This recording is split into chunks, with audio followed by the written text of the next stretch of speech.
caduto fascista è uguale a un caduto partigiano.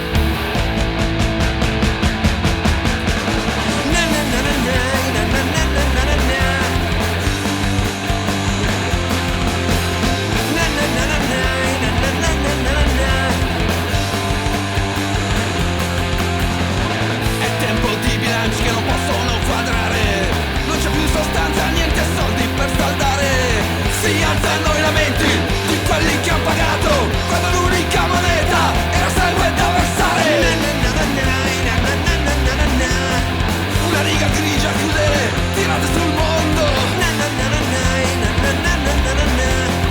di quelli che avevano creduto che ribellarsi era il minimo da fare, che ribellarsi era il minimo da fare, che ribellarsi era il minimo da fare, che liberarsi era il minimo da fare.